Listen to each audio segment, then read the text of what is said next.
Hi everyone and welcome back to another episode of Cyber Files here on HEDRON.TV. Manuel here, your host as usual, and once again I have the pleasure to have you joining this show, the one and only Joshua Bausch. Welcome back. Hello, thank you. Always nice being here. Always nice to be here. Yes. Oh, I'm very glad to hear it because it's always a pleasure to have you here. Thank you. Actually, I have the chance now to do I may congratulate you for your latest achievements. I mean, not long ago you qualified for the Pro Tour Ixalan, Yes. regional PTQ Pro Tour qualifier. In Rotterdam. Yes. Exactly. And more recently, actually a little bit more than 1 week ago, as of the recording of this video, the Nationals. I mean, you attended the Nationals and you went for an impressive run, secured a fantastic third place. You wanted to win it all, didn't you? I want to win it all. I came one short. I was going with Marc Tobias, the team captain from the German national team yet for the WMC. And I told him, I will come with you. And then I came one short and getting third place. Third place is a nice finish. But now I need to hope that one of the first or the second place can make it to the WMC. Then I can. Okay. then I will be there. So, but I still I hope they make it and make a good run. Sure. Have a nice experience. We are joking here, of course, but I understand a little bit of bitterness of just coming almost there, but not really there, grabbing yes. the opportunity. But impressive run, nonetheless, absolutely. Thank you. Okay. So for this video, there are two things I want to say first. So the first thing I want to say is thank you very much to all the people who are watching these videos, who are watching HEDRON.TV, who subscribe to the channel. I mean, the support is absolutely appreciated. This is encouraging to do more, and we're definitely going to do more videos. So we're not going to stop anytime soon. Be sure of that. So thank you. And the second thing is that with this episode of Cyber Files, we will try to do something a little bit different. So we want to split actually the sort of cyber tech and checking the cyber configuration, and then we'll do a second video with all the matchups and the side in, side out. In this case, Temur Energy, because this is a deck we're talking about this time. So in the next video, with the contribution of Joshua, we will have all the side in and side out on the play and on the draw for all the relevant matchups in the current standard metagame, at least until there is the rotation with Ixalan sneaking in. So two separate videos, and in this one, quick overview of the main deck, and then cyber configuration. I mean, the cyber configuration, pretty interesting considering the latest results. I mean, your achievements. So I'm sure that the cyber played a major role in the Nationals. Sure. The sideboard is the important part in all Magic and Standard especially, because sometimes you have like this all swingy matchups in playing against this one deck, but you need specific cards. And that's why it's important to sideboard. Never forget it. Yeah, absolutely. Never forget it. Really important, crucial to win the games. As we said many times, you play much more post-sideboard games than pre-sideboard games. Yes. So really crucial. And the choices that you made proved to be the right choices. For this tournament, at least, yes. Yes. Okay, so let's get started. Let's have a look at your main deck configuration. For those who are not really familiar with Standard, maybe just started playing Standard, started playing Magic in general, can you explain a bit what Temur Energy is about and what are the key cards of the deck? So here we have the normal Temur Energy list. There exist more different versions in Standard, but I went with the just green, blue, and red version. The deck is based around the energy Temur. It's like a new mechanic that was getting introduced in Kaladesh, in the Kaladesh block. That's what you mean. New mechanic. Yeah. And it functions of creatures like Long Tusk Cup, for example. It's a creature you can pay 2 energy for it, getting a +1/+1 counter on it. And if it deals combat damage to a player, you get 2 energy. So that are counters that you as a player have and can get used by cards like Whirler Virtuose. That's a card that makes for 3 energy, a 1/1 flying topter. Or you have Pristing Hydra. It's a 4/3 mana, 4/3 creature for 4 mana, and you can pay 3 energy at getting hexproof and a +1/+1 counter. There are also sorts of creatures that are using and producing energies, and it's a well-rounded, synergetic deck, I would say. Okay, so just to clarify, this is an aggro deck. No, it's more mid-range. It's more mid-range. More mid-range deck. Okay. So this is a more mid-range deck. Yes, you have the aggressive curve of turn 1 attune into turn 2 long toss cup. That's the most aggressive start you can have, because then you have a 3/3 attacking long toss cup on turn 3, or a 4/4 if you follow it up by another energy producing card. But yeah, it's a more mid-range deck. You get more into the mid game, into the late game, and yeah, fight there. Right. Okay. And then you have one of the creatures that somehow play the role of finisher. I mean, the Glory Bringer. Sure, the Glory Yeah. Bringer. He always brings glory. That's what I Okay, say. the name says it all. The name says it all. Yeah, that's one of the better creatures, a 4/4 dragon that can exert. It's a mechanic that's got introduced in Amonkhet. It's like sitting out for a turn, but when you exert it, it does something extra. In this case, it deals 4 damage to a non-dragon creature. Very true. So yeah, you pay the extra cost, but you get something back that has a high impact on the game. Yes. All right. So mid-range deck, producing and creature that are producing energy and benefit from energy. So the synergy, there's sort of engine going on. This is the key. This is the core of the deck. Let's talk a bit about the flexi slots, your personal choices that you went for the nationals. I mean, the list that you chose to bring to the nationals. I think the most flex slot or the weirdest spot is the Deep Fiend, the Elder Deep Fiend I have in my deck. It comes a bit from Marius Häuser. He recently top 4 at GP Torino. Okay. And we talked about what do we need to make the bad matchups better.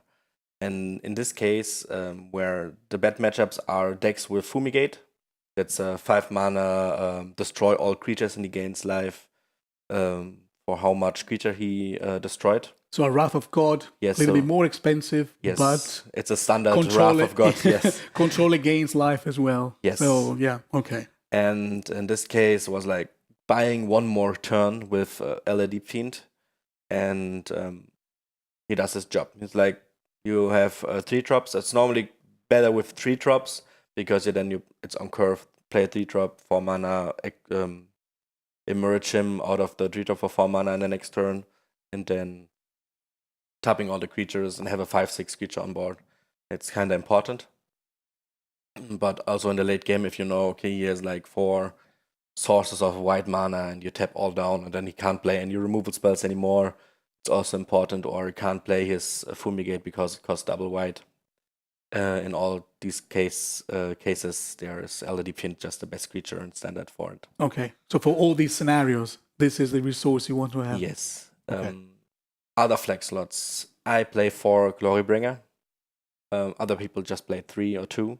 But I think that's every time when I play Match of Standard and I draw a card, and at the mid or late game, I always want to draw the Glorybringer, because it pressures the opponent, makes value, and kills all relevant creatures, I would say.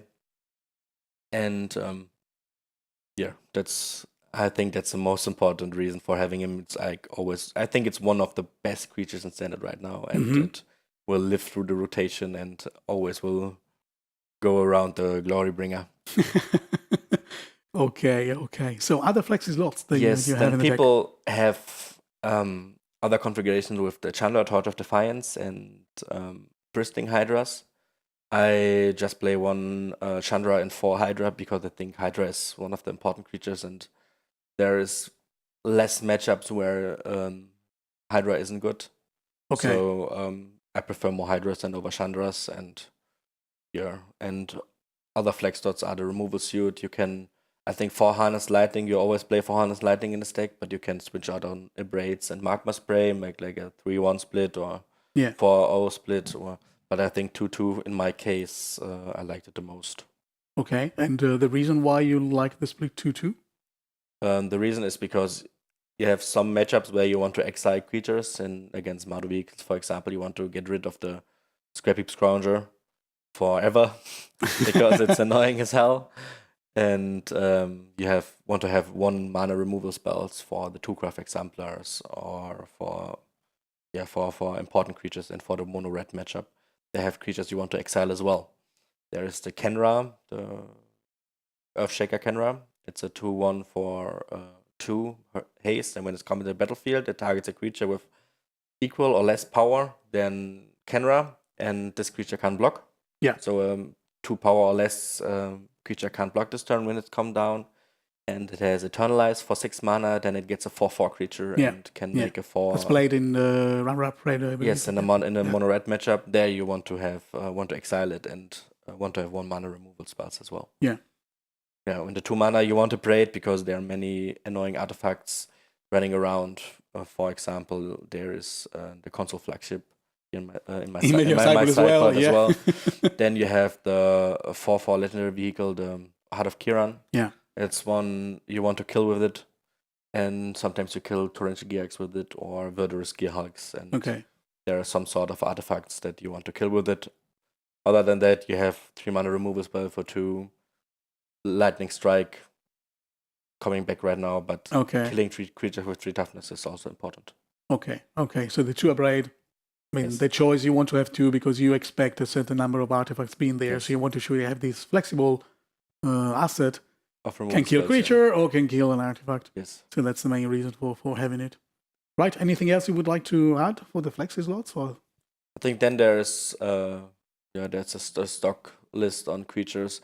I talked with people about my Whirl of Virtuosos. I just played 3, and I got told people, you have to play 4, but I think I prefer Ronas over it. Ronas is one of the cards who got it's Indomitable. It's one of the cards who got one of the latest in the deck because it breaks the mirror. It's like a creature that in a mirror you can't kill, and when you have it, it's insanely good because you have the bigger creature in combination with a Hydra. You have 2 big creatures on the battlefield, and he normally can't kill the Hydra. So okay. So you were expecting to. You expected to play the mirror, sure, yeah, in a quite few rounds. I mean, I lean out of the window and say that Temur Energy is the best deck in Standard right now. And even if you look at the meta right now, there are many bad matchups for Temur Energy, but still it always comes out on top on everywhere and always plays good at tournaments. So I think it's that powerful, solid deck. Yes. Okay. Right. You mentioned the rotation before, so. Before going to the sideboard, I would like to ask you this. What's going to happen to this deck once Ixalan is going to be in and Standard rotates? Is this deck still alive? Is this deck still strong? What do you think? How do you see the deck? So, because I'm at the next Pro Tour, I have I look into the stuff and want to see which deck still remains and what's getting rotated out. Yeah. And Temur Energy, it's like almost the same 75 still remain. Okay. So you have some cards who get rotated out, like the 6 mana Chandra. Sometimes people play in the sideboard. You have in my sideboard, for example, there is just a Worldbreaker and Radiant Flames and the Chandra. No Chandra. Yeah. But the Invasive Surgery rotating out. So they are replaceable sideboard cards rotating out, and out of the main deck, there is like no card rotating out. So the 60 card main deck all remain the same. Just in the sideboard you have to tweak.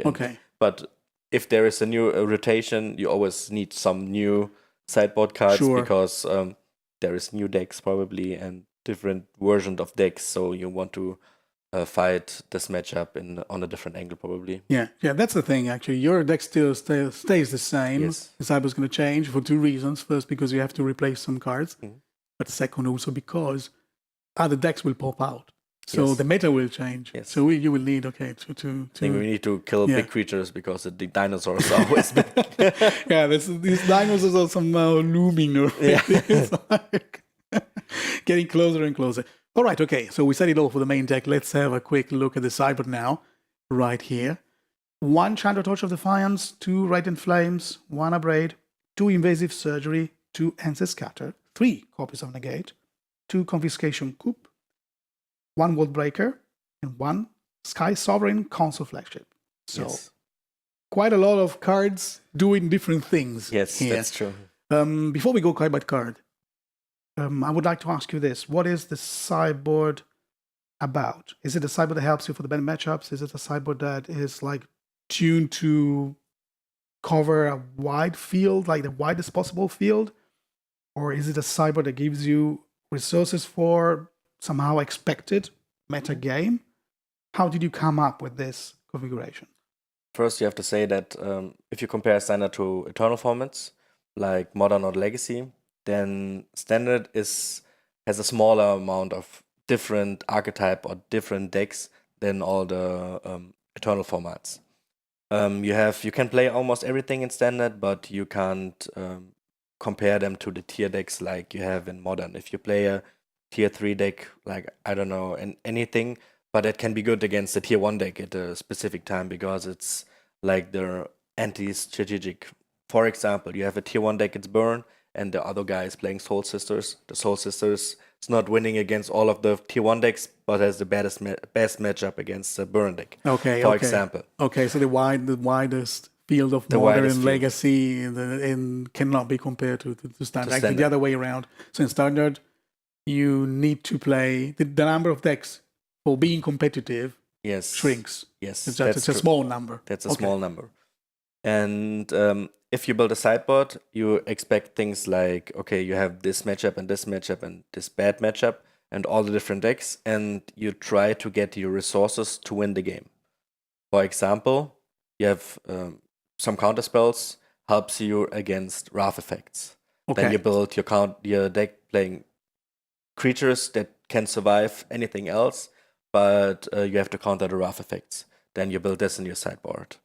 And I expected for the Nationals, like, there is anything, any top deck. So I was not saying, okay, no, everyone is playing Temur Energy or everyone is playing mono red. Mm-hmm. Because I think Nationals, there are people qualified who are not very competitive, I think. The cap for the Nationals was 500 Planeswalker points. So I think like almost everyone got that if they wanted it. And the people will play what they have. So I can't say, I will prepare for this, I will prepare for this. I made changes before the Nationals because I thought after Torino that my zombie matchups wasn't that good. I had the 6 mana Chandra in my deck and switched it out. It's now with Radiant Flames. So there is changing and getting better cards into the matchups. And that was my, that's what I wanted to do for the national sideboard. I want to have all the tools to win all the games, the best cards for the matchups, in specific for the mirror and for zombies and mono red. I think mono red is right now one of the better matchups, and yeah, that's what the sideboard is all about. Okay, sideboard crafted and configured to have answers for these matchups that you just mentioned before. Yes. The important one, the relevant ones. The relevant ones are the blue-white approach and the green-white ramp. That's so the baddest matchup you have in standard. So you have all the tools in your sideboard to beat them.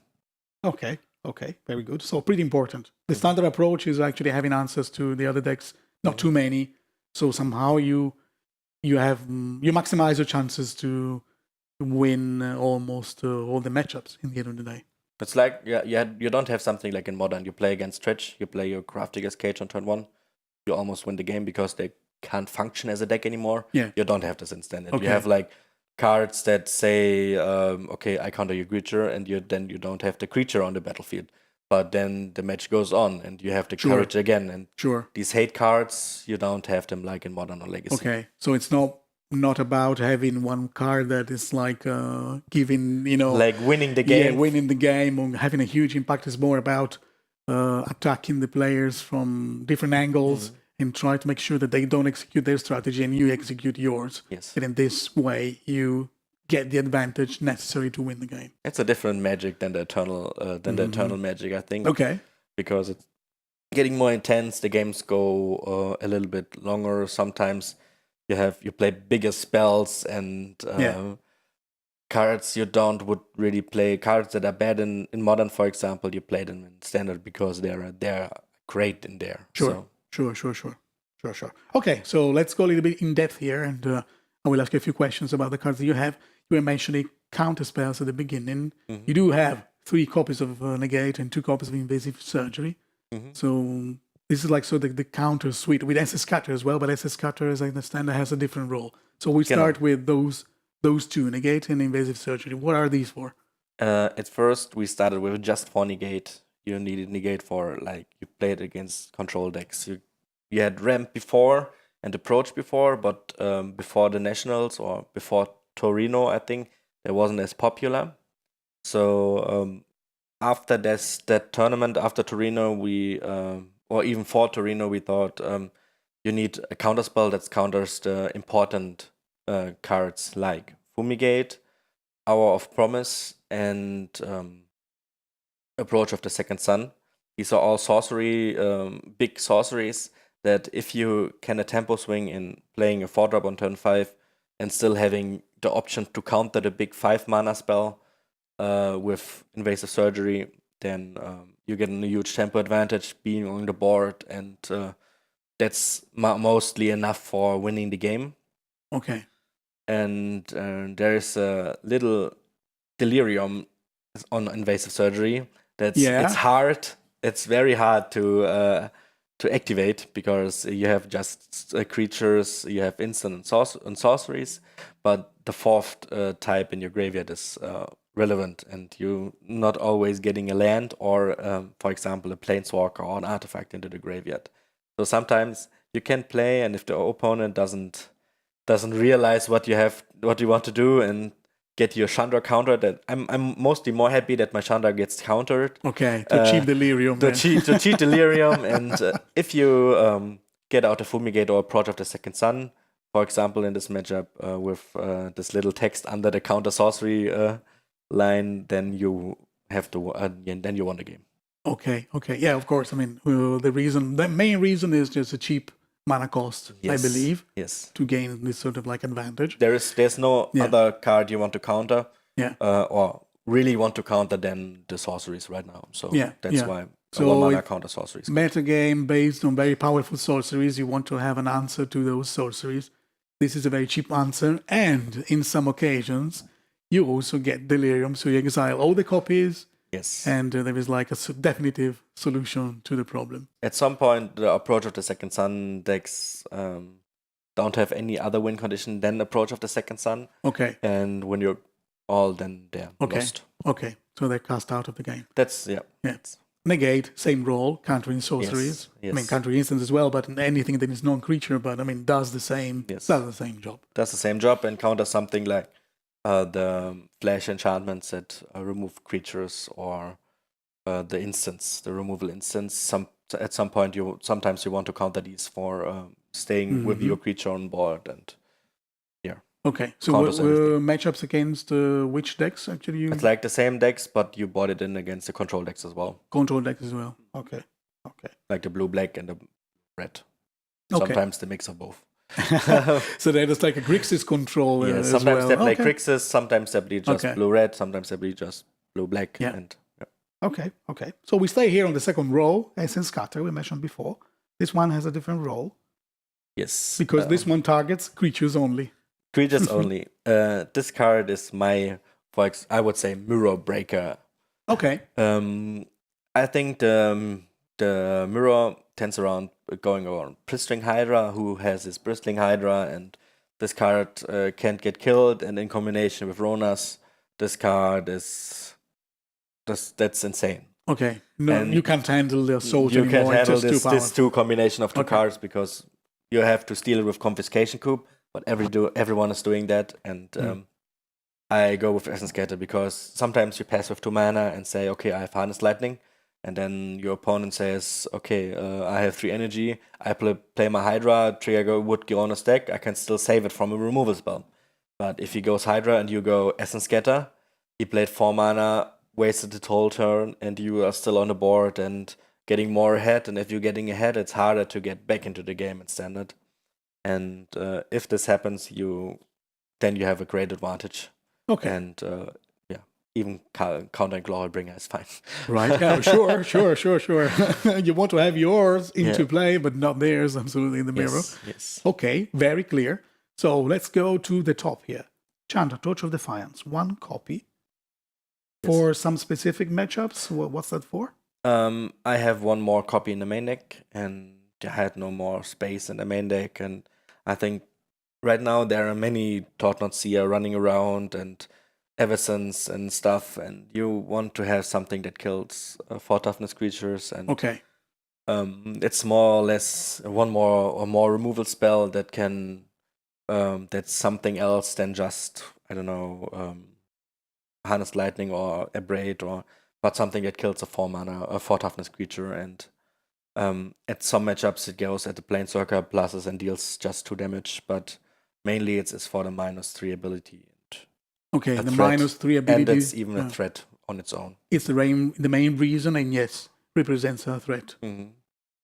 Okay, very good. Radiant Flames.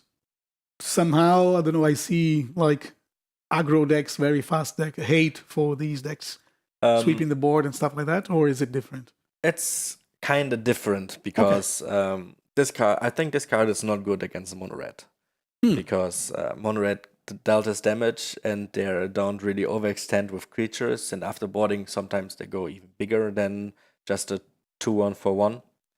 And I think this card is mainly for the zombies matchup. Okay. Zombies is a deck that if they go wide and they go really wide and then after they go wide, they go big, and you have to keep the board small or just under control. And I think Radiant Flames does the job really good there. At first, I had 6 mana Chandra in the slot and said, yeah, I don't need a 3 mana because I go to the 6 mana, but at some point, sometimes you don't get up to 6, or they go too big, too fast, and then Chandra does nothing. And here I have the option pretty earlier than the 6 mana Chandra to swipe the board, and I think that was really important for me. Okay. So I understand the change totally. Then better be fast in dealing with certain things. One copy of Abrade. You already have some in the main deck. You want one more in the sideboard just to have access to more in the relevant matchups, I believe. Yes, there are some matchups you want to kill the artifact, and it's in Mardu Vehicles. You want to kill the Heart of Kiran because it's pressure you very hard. And there's a deck just based around one artifact, and it's a Godfather's Gift deck. It's a Reanimator kind of strategy. And if you kill their Godfather's Gift before it even triggers once, then you're pretty far ahead, and you always want to kill it because then they go with 6/6 lifelink Vigilant Angels and attack you. So there is a you need more artifact removal in the Braid. I think the best one. Okay, excellent. So we can jump here to the last row, 2 Confiscation Coup. It's mainly for the mirror and for big creatures, I would say. You want to steal a creature. It's a control magic effect that can steal like everything. It's producing energy. You're energy-based deck, so there are different mind control effects, I would say, and like Kefner's Last Word is another one that doesn't untap your lands at the next turn. I think that's too hard of a mana strain sometimes, but it can kill Ulamog and stuff like this. But I think when you have energy, you can play Confiscation Coup and can steal almost everything. Okay. So mainly for the mirror. Mainly for the mirror, and you can play it in the ramp against ramp as well. Okay. And I have to say that's one of the cards that breaks mono red, because I bought in 1 on the draw and 2 on the play against mono red to stealing the Hazoret. Hazoret is the only threat in mono red you can't kill or need to get rid of, and that's your solution. There is nothing else except for Essence Scatter, but Essence Scatter is not good in the matchup. Stealing the Hazoret throws them off. This is a play that you can go for, actually. Yes. And the mana cost is not too high. No, I think Temur Energy can stabilize very good against mono red and getting up to 5 mana. Okay. Crystal clear. World Breaker. World Breaker is I like this card a lot. I don't know. I put it in a diverse. It's not a card where I would say I need it against this specific matchup, but it's a threat that's can come back. So it has this thing, the 2 and the colorless sacrificing land and getting back to your hand. and I botting it against when I need a threat that needs to come back, like against blue-red control or blue-black control, or I bought it in against the Godfather's Gift, or I bought it in even against the Mado vehicles. Many think Mado vehicles are it's a fast deck, but I think you have enough suits that is getting into the late game or even in the mid game, you can still cast it, and then you have a threat that blocks almost everything and get rid of a 3-color deck that can mana screw even because of its enter cast trigger ability. I think that's a good reason for it having in a sideboard. Yeah, that's really important. You just need to cast this to have the trigger. Yes. Even if it's countered, you still do what you want to do. Yes, at least for getting rid of enchantment or lands or an artifact, of course. Right. Last card here. Sky Sovereign Council Flagship. This card is, again, very good against the zombies. It's one of the cards that I would say I almost always bought in just for the zombie matchups. But there is, and there it shines perfectly because it kills like everything. At some point I played it in the main deck because I expected more zombies and I thought it would be really, really good in the mirror as well. But I found out that you want to kill 4 toughness creatures or can't kill the Hydra. So sometimes it just spends the energy or does nothing.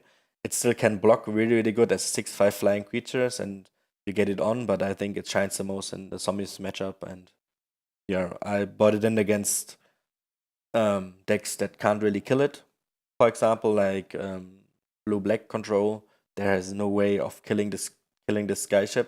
They just have Grasp of Darkness or sorcery removal spells. I think the best one is Murder, but not many people play Murder right now. I don't know why, but I think that's the best removal spell for them. But then they can't get rid of it, and if you play around the right removal spells, then you can this drive you to victory. Yeah, sure. I mean, the power impressive. Yes. So if it's unchecked, it wins you the game fairly quickly. We would say. The only problem about Temur Energy, you overextend on 5-drops at some point. Also you have so many good 5-drops in this archetype that you can choose from, and I just went for Glorybringer in the main deck and nothing else. Some people play more Confiscation Group main, Skyship main, and some go even for the 4-color Temur, also 4-color energy version, and have the Scarab God also in the main deck. That depends a bit also on the meta that you expect, actually. Yes. Also the kind of event you're going to attend.